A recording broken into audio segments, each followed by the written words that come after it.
Mais quand tu es extraordinaire dans ton domaine, c'est tout le monde qui court après toi. C'est le système du monde, c'est pareil partout. Si tu as vécu une vie, tu as subi la vie, tu as enduré la vie et tu n'as pas produit un impact, même dans ta vieillesse, les gens ne vont même pas te regarder. C'est ça. Il y a un vieux là, c'est tout. Quand j'étais en Afrique du Sud, j'arrive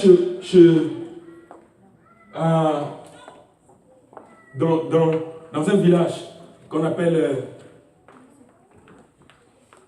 Alexandrie ou Alexandra. J'ai demandé la maison de Mandela, c'est où? On me dit que sa maison, c'est à Soweto. Merci. Je prends le taxi, puis on parle. On arrive dans la maison de Mandela, là où il a grandi, là où il vivait, là où il a grandi. Mais vous voyez le monde qui est là. Pourquoi? On est venu voir là où le monsieur est né et il a grandi. Seulement pour voir et prendre la photo. Imaginez-vous que même Barack Obama est parti là-bas, dans cette maison. Et il est parti à l'hôpital pendant 2 jours pour rester avec le président, l'ex-président Mandela. Imaginez-vous que le président d'Afrique du Sud, des États-Unis, se déplace. Il part rester là-bas pendant 4 jours et 2 jours avec les malades. Donc il était presque à la fin de sa vie. C'est vrai, on peut parler des raisons mystiques, c'est vrai. Mais reconnaissez aussi que l'homme a produit un impact quand il vivait. Aujourd'hui, il a des squares partout. Il y a des endroits où on appelle Mandela Square. Tu prends la photo, les gens viennent prendre la photo là-bas et de l'argent est reversé à sa famille chaque fin de mois. Pourquoi? Parce qu'il a produit un impact.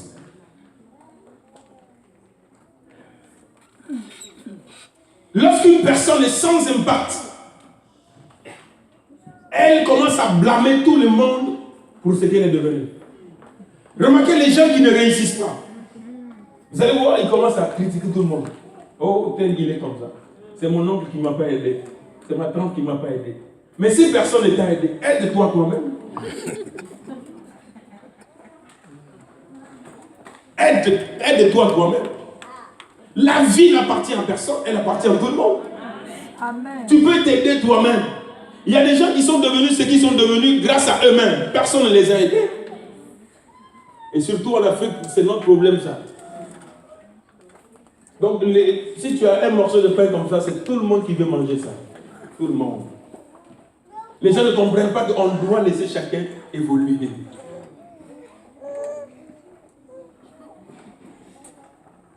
Si tu as 10 petits frères, que tu dois tous aider, mais tu n'as pas suffisamment de moyens pour aider tous, tu dois faire quoi? Choisis un parmi eux, celui qui te sait que si tu l'aides, il va réussir et aide-le. Si tu veux aider tous les autres, attention. Si tu veux aider 9 pauvres, le 10e pauvre, ça sera toi-même. C'est pourquoi beaucoup de gens sont partis en Europe, sont partis aux États-Unis, mais finalement, les gens qu'ils ont aidés sont devenus plus qu'eux-mêmes. Pourquoi? Parce que lui seul voulait aider tout le village. C'est que tu ne peux pas. Même Obama ne peut pas faire cela. Tu as combien pour aider tout le monde?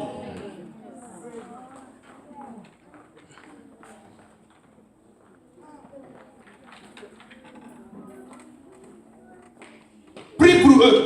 Prie pour eux que Dieu puisse les aider. Mais ça, toi à toi seul, tu ne pourras pas le faire. Amen. Tu ne pourras pas le faire. Et finalement, tu seras étonné qu'on te dise que tu n'as rien fait pour eux. Tu seras étonné.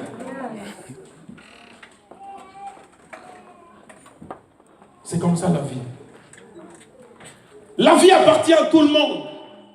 Ceux qui comprennent son langage s'en sortent. Nous devons comprendre le langage de la vie. La vie n'appartient pas au poltron. La vie n'appartient pas à ceux qui croisent les mains. La Bible dit paresseux, va vers la fourmi et observe comment est-ce que la fourmi se comporte. La vie n'appartient pas à ceux qui espèrent seulement et qui n'agissent pas.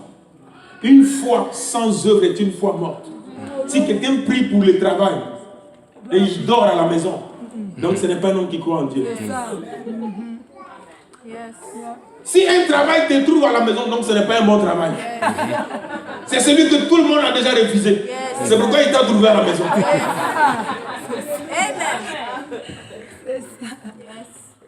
La vie appartient à tout le monde. Ne blâme pas quelqu'un pour ce que tu es devenu. La vie ne comprend que le langage de ceux qui connaissent. Qui savent qu'il faut travailler dur, il faut batailler. Et avec la grâce de Dieu, on s'en sortira. Amen. La vie est comme un rocher devant lequel tout le monde a soif. Et les gens se posent la question, mais d'où l'eau viendra? Seul celui qui connaît qu'il doit frapper pour avoir de l'eau.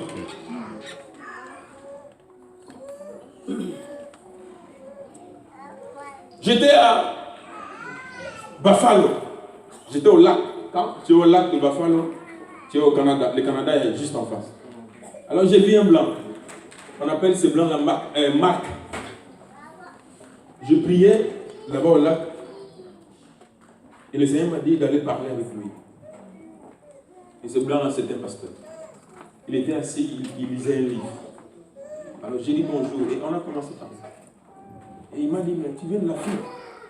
J'ai dit oui. Il a dit, mais on nous a dit qu'en Afrique, il y a la pauvreté à un niveau vraiment extraordinaire. J'ai dit non, c'est faux. La pauvreté est partout. Moi, je vois des homeless ici. Chez nous, il n'y a pas ça. Amen. Chez nous, tu ne verras pas un homme qui a 50 ans, mais qui n'a pas de maison, il dort dans la rue. Non, ça n'existe pas. Ça n'existe pas. Alors il me dit, non, mais on dit qu'il n'y a pas à manger. J'ai dit, mais regarde comment moi je suis. 1m84. S'il n'y a pas à manger, est-ce que je pourrais avoir cela? Et lui, il est court. Il n'y a pas à manger, je fais 1m84, 80 kilos. Amen. Mais comment est-ce que j'ai fait pour pouvoir avoir cela? J'ai mangé. Mais comment est-ce qu'il n'y a pas à manger? Il y a à manger. Seulement les paresseux n'ont pas de place là-bas.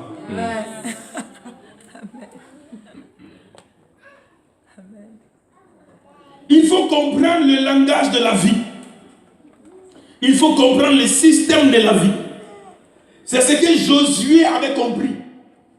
Lorsqu'il était en train de combattre, la Bible dit que le temps était arrivé, que le soleil devait commencer à rentrer. Alors Josué savait que ses ennemis étaient des gens qui étaient forts dans l'obscurité, le combat de nuit. Vous savez, dans l'armée, il y a des spécialités. Il y a des gens qui combattent sur la terre, les jours.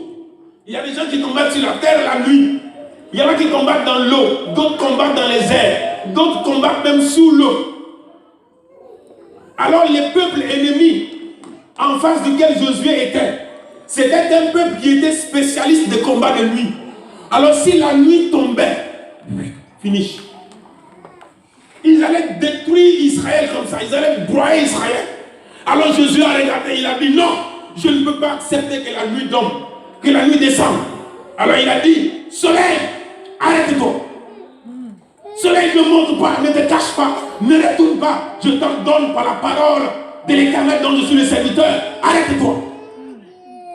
Lune, suspends ta course. Parce que quand le soleil se cache, la lune vient. Donc la venue de la lune, on appelle ça la course. Il dit suspends. Et le soleil et la lune se sont arrêtés. Il dit jusqu'à ce que je tire vengeance de tous mes ennemis. Beaucoup de personnes auraient été à sa place. Ils allaient regarder le soleil entrer, la lune venir. Et les combats allaient changer de dimension. Et ils allaient perdre.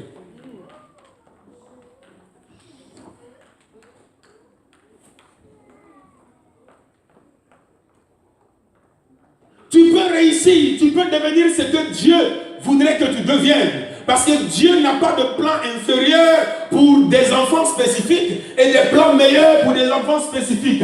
Dieu a un plan homologué, Dieu a un plan général, Dieu a un plan pareil pour tous ses enfants. Il dit, je connais les plans et les projets que j'ai formulés pour toi. Ce sont des projets de joie et non de malheur, afin de te donner un avenir et de l'espérance.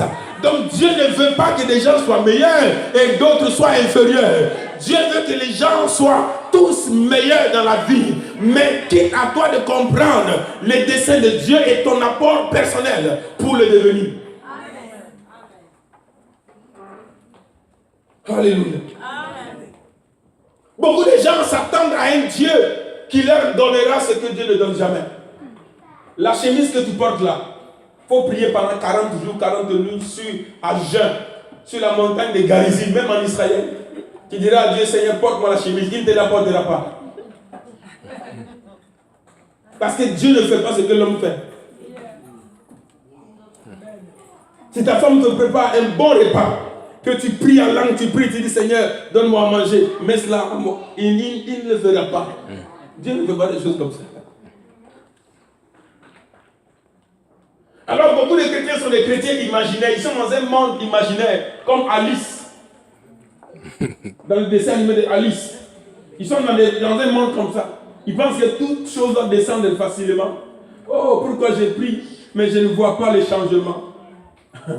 Pourquoi je suis à l'église et le Seigneur bénit les autres, moi il ne me bénit pas. Tu n'as pas encore compris. Tu n'as pas encore compris.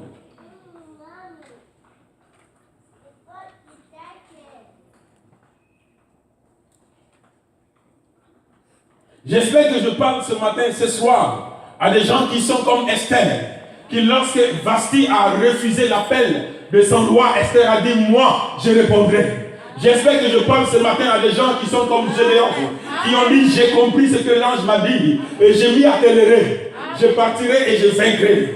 J'espère que je parle à des gens ce matin comme Josué. La Bible dit qu'au combat, Josué était très fort. La Bible dit qu'il parla au soleil et à la lune, et le soleil et la lune l'ont écouté.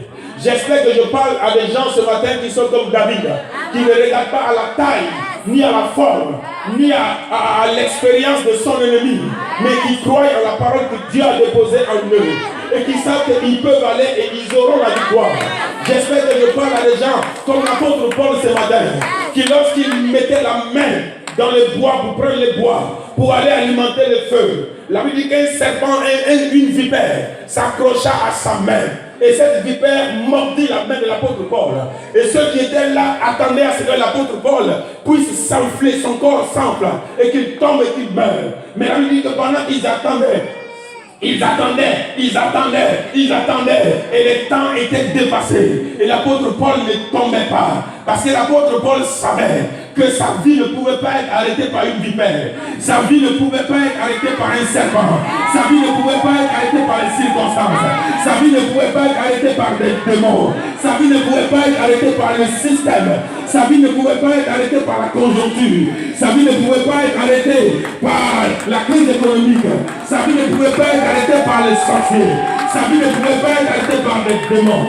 Sa vie ne pouvait pas être arrêtée par la maladie. Sa vie ne pouvait pas être arrêtée par l'accident. Sa vie ne pouvait pas être arrêtée par l'envoûtement. Sa vie ne pouvait pas être arrêtée par ce que les gens pensent de lui. Sa vie ne pouvait pas être arrêtée par l'attaque de l'ennemi. Sa vie ne pouvait pas être arrêtée par l'obstacle, par les défis, par la maladie. Il a compris. J'espère que je parle à des gens qui sont comme lui ce matin, qui s'élèvent, qui disent que je crois où les autres ne peuvent pas croire. Moi, je suivrai Naomi jusqu'en Israël. Même si elle est vieille, je la suivrai. Même si elle ne peut pas enfanter, je la suivrai. Je sais qu'en la suivant, je vais rencontrer mon Boaz. J'espère que je parle à des gens ce matin qui sont comme Isaac. Même quand ils travaillent et qu'on les chasse, ils n'abandonnent pas. Quand ils créent des pluies et qu'on referme les pluies, ils n'abandonnent pas. Ils vont jusqu'à la 7e fois. Et la 7e fois est la meilleure. J'espère que je parle à des gens qui sont comme Rahab. Lorsqu'elle voit les espions entrer, elle dit je dois les prendre, je dois les cacher. Même si on me persécute, même si on m'insulte, même si le chef du village, même si le roi vient parler contre moi, je ne vais pas les livrer. Je dois prendre les espions, je dois me les mettre sur le toit de ma maison et je dois monter vers eux, je dois leur donner à manger. J'espère que je parle à des gens comme Élie. Lorsqu'il voit Jézabel, lorsqu'ils voient Akab, ils n'ont pas peur.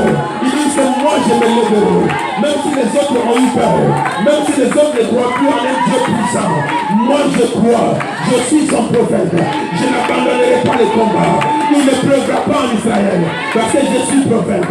J'espère que je parle à des gens qui sont comme Élisée, qui disent que même si la femme n'a pas d'enfant, elle aura un enfant. Madame, l'année prochaine, tu auras ton fils. J'espère que je parle à des gens qui sont comme Déborah. Même si le général Jabez est général des rois, avait assujetti Israël pendant 20 ans, elle sait la parole de Dieu. Même si Barak ne veut pas aller, même si Barak a refusé d'aller, elle s'est dit, moi j'irai, moi je me lèverai. Bien que je sois une femme, mais Dieu est avec moi. Ma force n'est pas limitée à mon genre. Je suis une femme et je suis forte. Tout ce qu'un homme peut faire, moi je peux le faire. Moi j'irai et je combattrai. Même si personne ne me suit, j'irai selon la parole de l'Éternel. J'espère que je parle à des gens ce matin qui sont comme les apôtres. La Bible dit, ils n'eurent peur de personne. Mais laisse-t-on les interdisait de prêcher la parole de Dieu. La Bible dit, eux, ils ont dit, devrons-nous plaire à des hommes ou plaire à Dieu? Nous ne pouvons pas nous empêcher de parler de la part de Dieu. Nous ne pouvons pas nous empêcher de témoigner des choses que nous avons vues. Nous continuerons de témoigner. Nous continuerons de prêcher. J'espère que je parle à des gens qui sont venus sur le territoire étranger, dans un pays où ils ne sont pas nés, où la langue est une langue qu'ils n'ont pas apprise à la naissance, où la langue est difficile, où le système est difficile, où il y a la cupidité. Dans un pays où on peut te mettre en prison à cause de $1, mais qui se disent que Dieu est avec eux, et eux ils posséderont le pays. J'espère que je parle à des gens ce matin qui ont la force du peuple, qui ont l'onction du roi, qui ont les dons du prophète, qui savent que toute chose est possible à celui qui croit. J'espère que je parle à des femmes et à des hommes qui se disent que c'est vrai. Rien n'est impossible à Dieu, c'est vrai, mais tout est possible aussi à celui qui croit. J'espère que je parle à des hommes qui savent que sur la terre il n'y a que deux puissances. La première puissance c'est Dieu, parce que tout est possible à Dieu.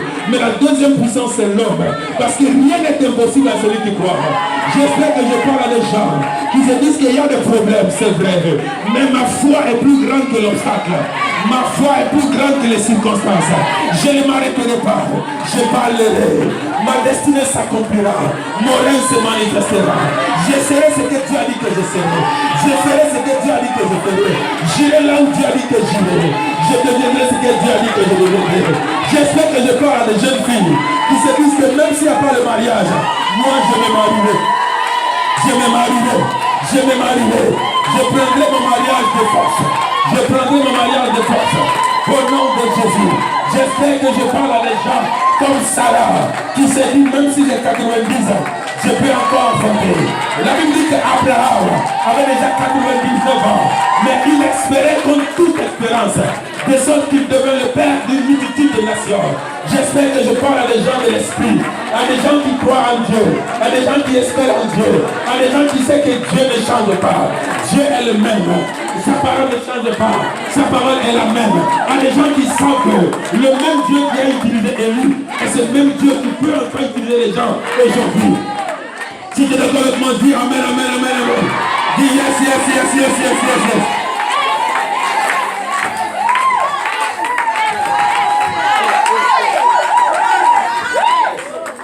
Dieu a créé le ciel pour que lui règne au ciel. Mais il a créé la terre pour que l'homme règne sur la terre. Il n'y a pas deux rois dans un royaume. Les royaumes des cieux appartiennent à Dieu. Et celui de la terre appartient à l'homme. L'homme n'a pas été créé par Dieu pour subir la vie. Mais il a été créé pour jouir de la vie. J'ordonne ce soir à tout esprit qui te fait subir la vie de dégager au nom de Jésus.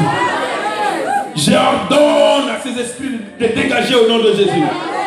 De s'en aller parce qu'ils n'ont pas le droit. L'homme n'a pas été créé pour endurer la vie. Mais il a été créé pour s'épanouir dans la vie. Nous sommes nés de familles difficiles, avec des origines compliquées. Et le diable, voyant que nous étions des gens que Dieu avait aimés avant que nous ne naissions, il a planté de mauvaises semences, comme l'idolâtrie, comme l'iniquité, comme l'inceste. Beaucoup de gens ici dans leur famille, il y a l'inceste. Il a planté aussi la polygamie, même parfois la bigamie. Il a planté beaucoup de choses pour que nous ne puissions pas devenir celui que Dieu a dit que nous devions être sur la terre. Mais à la révélation, celui qui comprend qu'il ne doit pas s'adapter à la circonstance. Il ne doit pas rester là et se dire que c'est comme ça que les choses sont. Non. À la révélation, celui qui comprend que lui peut changer l'ordre normal des choses. À la révélation, celui qui comprend que oui, l'adversité est réelle, mais ma foi est plus grande. Celui qui comprend que oui, c'est difficile, mais ce n'est pas impossible. Celui qui comprend que la vie, même les souffles, c'est déjà un miracle. Celui qui comprend que personne ne t'aidera si ce n'est Dieu ou celui que Dieu t'a envoyé. Celui qui comprend que lorsque tu es avec Dieu, ne cherche plus autre personne. Parce qu'être avec Dieu, c'est déjà la majorité totale.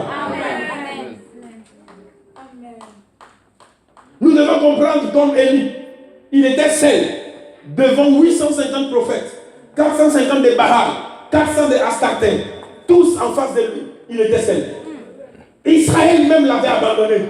Israël regardait entre les dieux de Baal et celui d'Élie, qui serait le vrai Dieu. Élie a compris que lorsque tu es avec Dieu, ne crains pas. Il a compris que même l'armée des États-Unis ne peut rien contre un homme qui a Dieu. Je vous le dis en vérité. La Bible dit, pour ceux qui lisent les prophéties de la fin des temps, la Bible dit quoi? Que lorsque toutes les nations, ça c'est la troisième guerre qui est en train de venir, seront rassemblées en Israël pour combattre Jérusalem, parce que cela va se faire. Aujourd'hui, Jérusalem rit, parce que les États-Unis sont avec lui. Mais il y aura un temps où tout le monde va l'abandonner. Tout le monde. Et toutes les grandes puissances vont se liguer ensemble. Vont se mettre ensemble. Même les pays africains, comme la Libye, comme le Soudan, l'Éthiopie, vont se mettre ensemble avec la Chine, avec les États-Unis, avec la France, l'Angleterre. Et ils vont se liguer contre ce petit pays, Israël. Ils viendront installer leur base, selon Ézéchiel 37, Ézéchiel 38, 39. Ils viendront installer leur base à Jérusalem. Et la Bible dit que lorsque le combat sera fort, c'est là que le Tout-Puissant, le Hayam d'Ataya, celui qui ne change jamais, celui qui donne la vie, celui qui est la vie, qui est l'épée de vie, qui est le souffle de vie, qui est l'eau de vie, qui est le fleuve d'eau vive, celui qui a l'esprit de vie, et celui qui donne la vie à celui qui était mort. La Bible dit qu'il apparaîtra. Il apparaîtra non pas comme il apparaît aujourd'hui quand nous prions, parce que quand nous prions, il est là, mais il est là par l'esprit, et il agit, il nous parle. Mais ce jour-là, il apparaîtra visiblement. Et la Bible dit qu'il ne viendra pas seul, mais il viendra comme un vrai chef, et toute l'armée du ciel le suivra. La Bible dit que tous les anges, les archanges, les séraphins seront avec lui, derrière lui. Et il posera le pied droit sur la montagne des Oliviers. Et quand il mettra le pied droit, la Bible dit que cette montagne ne pourra pas supporter le poids de son pied. Et elle va se fendre en deux. Elle se fondra en deux. Et lui seul combattra contre toutes ses armées. Et la Bible dit, une épée sortira de sa bouche, tuera sur le champ le faux prophète, et lira aussi celui qu'on appellera l'Antichrist. Alléluia. Nous devons comprendre que ce qui est avec nous est plus fort que ce qui est contre nous. Quand tu comprends cela, tu vivras une vie de victoire sur la terre. Enfantement, prends-le, sois victorieux. Il t'a donné les diplômes, prends-les, sois victorieux. Il t'a donné la joie, il t'a donné la santé, prends-le, sois victorieux. Il t'a déjà tout donné. C'est à toi de les prendre et de marcher avec cela.